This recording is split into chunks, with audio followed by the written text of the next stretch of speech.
வணக்கம் நண்பர்களே. Indian பாலிடிக்ஸில் talk of the டவுனாக இருக்கக்கூடிய முக்கியமான டாப்பிக்கை இந்த பதிவில் பார்க்க போகிறோம். முதல் டாபிக் என்ன பார்க்க போகிறோம்னா, கடைசி நேர கருத்து கணிப்பில் பின்னடைவு ஒரு கேள்விக்குறி போட்டிருக்கேன். நேற்று பார்த்தீங்க அப்படின்னா பாஜக மற்றும் இந்தி கூட்டணி இடையே பெரிய டிபேட்டுங்க சோசியல் மீடியாவில். என்ன டிபேட்டுனா, பாஜக சொல்கிறாங்க இந்தி கூட்டணியை சேர்ந்தவர்கள் ஒரு டூல் கிட் மாதிரி அவங்க பயன்படுத்துகிறாங்க. என்ன டூல் கிட்டு தெரியுமா? நாளையிலிருந்து எலெக்ஷனு, இனி யாரும் ஒப்பீனியன் போல் கருத்து கணிப்பெல்லாம் ரிலீஸ் பண்ணக்கூடாது. அதனால நேற்றே என்ன பண்ணிட்டாங்க அப்படின்னா, இது மாதிரி லாஸ்ட் நேரத்தில் சர்வே எடுக்கப்பட்டிருக்கு. இந்த சர்வேல பாஜகவுக்கு மிகப்பெரிய ஒரு பின்னடைவை பார்க்க முடியுது.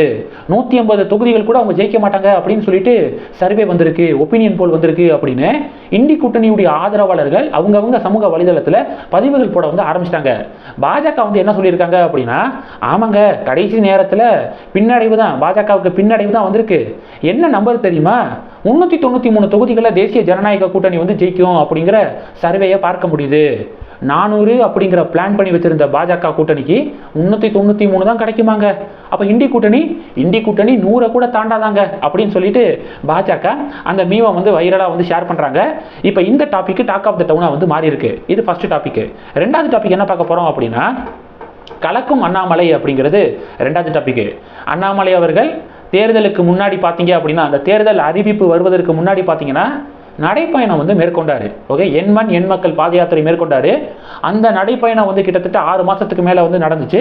அந்த பயணம் முடிஞ்ச உடனேயே தேர்தல் அறிவிப்பை ரிலீஸ் பண்ணிட்டாங்க. அப்போ பார்த்தீங்கன்னா கேம்பெயின் பண்ணுறது இது மாதிரி ரொம்ப பிஸியாக இருந்தார். நாளைக்கு எலெக்ஷன் நடக்குதா?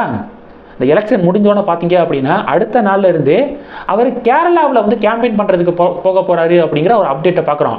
20ஆம் தேதியிலிருந்து 25ஆம் தேதி வரைக்கும் கேரளா, கர்நாடகா இந்த மாநிலத்தில் அண்ணாமலை பிரச்சாரத்துக்காக போகிறாரு அப்படிங்கிற செய்தியை கேள்விப்பட முடியுது. அதில் 21ஆம் தேதி பார்த்தீங்க அப்படின்னா பாலக்காடு, கொல்லம் இந்த இடங்களில் பிரச்சாரம் மேற்கொள்கிறார் அப்படிங்கிற ஒரு அப்டேட்டை நம்ம பார்க்குறோங்க. ஓகே, பாவங்க மனுஷன், கொஞ்சம் ரெஸ்ட் கொடுங்க, கொஞ்சம் தொடர்ந்து அவர் கட்சி பணியை பார்த்துட்டு இருக்காரு அப்படின்னு சொல்லிட்டு பாஜகவுடைய தொண்டர்களே ஃபீல் பண்ணுறாங்க. அதனால ஒரு வாரம் கேப் எடுத்துக்கோங்க மிஸ்டர் அண்ணாமலை, ஒரு வாரம் கேப் எடுத்துட்டு அதன் பிறகு கட்சி பணியை பாருங்க, ஹெல்த் ரொம்ப முக்கியம் பாஸ் அப்படின்னு பாசமாக அட்வைஸ் பண்றாங்க பாஜகவுடைய தொண்டர்கள். இது ரெண்டாவது டாபிக். மூணாவது டாபிக் என்ன பார்க்க போறோம்னா, கடும் சிக்கலில் திமுக அப்படிங்கிறது மூணாவது டாபிக். என்ன சிக்கல்? ஸ்டாலின் அவர்கள் இந்தி கூட்டணிக்கு ஓட்டு போடுங்க அப்படின்னு சொல்லிட்டு அவர் கேம்பெயின் பண்ணாரு. இப்ப பாத்தீங்க அப்படின்னா காங்கிரசுடைய கர்நாடகாவுடைய முதலமைச்சர் சித்தராமையா என்ன சொன்னாரு? காங்கிரஸ் ஆட்சிக்கு வந்துச்சுன்னா, மத்தியில் ஆட்சிக்கு வந்துச்சுன்னா மேகதாதுல நாங்கள் அணை கட்டுவோம் அப்படின்னு சொல்லிட்டு சித்தராமையா சொன்னார். அதை நம்மளுடைய சேனல்லையே நம்ம பதிவாக போட்டிருக்கோம். இப்போ என்ன அப்படின்னு பார்த்தீங்கன்னா, கர்நாடகாவுடைய துணை முதலமைச்சர் DK சிவகுமார் இருக்கார் பார்த்தீங்களா, அவர் என்ன சொல்லியிருக்காருன்னா, காங்கிரஸுடைய ஆட்சி மத்தியில் அமைஞ்சோன்னு மேகதாதுல அணை கட்டக்கூடிய திட்டம் நடைமுறைப்படுத்தப்படும், அமல்படுத்தப்படும். சரித்திரம் படைக்கக்கூடிய அந்த திட்டத்தை, மேகதாதுல அணை கட்டக்கூடிய அந்த திட்டத்தை செயல்முறைப்படுத்துறது தான் எங்களுடைய நோக்கம். இதுக்காக தான் நான் நீர்ப்பாசனத்துறை அப்படிங்கிற அந்த டிபார்ட்மெண்ட்டை தேர்ந்தெடுத்தது. அந்த டிபார்ட்மெண்ட்டுக்கு அமைச்சராக இருக்கிறதே இதுக்கு தான், மேகதாதுல அணை கட்டுறதுக்கு தான் அப்படின்னு சொல்லிட்டு DK சிவகுமார் அவர்கள் பேசியிருக்காரு. இங்கே திமுக இந்தி கூட்டணிக்கு ஓட்டு போடுங்க அப்படின்னு பிரச்சாரம் பண்ணாங்க. அங்கே கர்நாடகா காங்கிரஸ், மத்தியில் காங்கிரஸுடைய ஆட்சி வந்துச்சுன்னா மேகதாதுல அணை கட்டுவோம் அப்படின்னு சொல்றாங்க. என்ன பாஸ் இப்படி போய்க்கு இருக்கு அப்படின்னு சொல்லிட்டு சோசியல் மீடியாவில் திமுகவை டேக் பண்ணி நிறைய பேர் கேள்விகள் எழுப்புறத நம்ம பார்க்க முடியுதுங்க. இது மூணாவது டாபிக். நாலாவது டாபிக் என்ன பார்க்க போறோம் அப்படின்னா, GST குறித்து ஸ்டாலின் அவர்கள் சமீபத்தில் கொந்தளிச்சு போய் ஒரு பதிவு போட்டிருந்தாரு, சோசியல் மீடியாவில் போட்டிருந்தாரு. இந்த GSTனால விலைவாசி கூடிருச்சு, சிறு குறு தொழில் செய்கிறாங்க பார்த்தீங்களா, அவங்களுக்கு ஒரு பெரிய ஒரு லாஸ் ஏற்பட்டிருக்கு அப்படிங்கிற மாதிரியெல்லாம் பதிவு போட்டிருந்தாரு. இப்போ பாஜக ஒரு செக் வைக்கிறாங்க.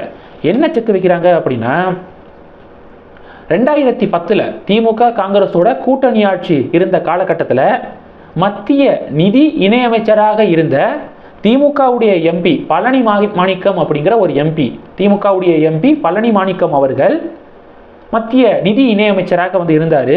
அப்போ அவரே என்ன சொல்லியிருக்காருன்னா, ராஜ்யசபாவில் ஜிஎஸ்டியால் பொருட்களுடைய விலை குறையும், ஜிஎஸ்டியால் பொருட்களுடைய விலை குறையும் அப்படின்னு திமுக 2010 பேசியிருக்காங்க, ஜிஎஸ்டியை ஆதரிச்சு பேசியிருக்காங்க. இப்ப எதிர்க்கட்சியாக இருக்கிறதுனால ஜிஎஸ்டிக்கு எதிராக பேசுறாங்க. அப்ப ஆளுங்கட்சியாக இருக்கும்போது ஒரு பேச்சு, எதிர்க்கட்சியாக இருக்கும்போது ஒரு பேச்சா அப்படின்னு பாஜக செக் வைக்கிறத பார்க்க முடியுது. இந்த டாபிக்ஸ் எல்லாம் தமிழக அரசியல்ல டாக் ஆஃப் த டவுனா மாறி இருக்கு. இந்த டாபிக் குறித்து உங்களுடைய பார்வைகளை மறக்காம கமெண்ட் பண்ணுங்க. இந்த வீடியோ பிடிச்சிருந்துச்சுன்னா லைக் பண்ணுங்க, ஷேர் பண்ணுங்க, மறக்காம நம்ம சேனலை சப்ஸ்கிரைப் பண்ணுங்க. மேலும் நம்ம சேனலுக்கு சப்போர்ட் பண்ணணும் அப்படின்னு ஆசைப்பட்டீங்கன்னா நான் பேசக்கூடிய வீடியோக்கு கீழே நன்றி அப்படிங்கிற ஆப்ஷன் இருக்கு, அதை கிளிக் பண்ணி உங்களால முடிந்த தொகையை சேனல் வளர்ச்சிக்காக கொடுத்து உதவி செய்யலாம். இல்ல ஜாயின் பட்டனை கிளிக் பண்ணி நம்ம சேனலுக்கு மெம்பரா ஆகலாம். நன்றி. ஜெய் ஹிந்த்.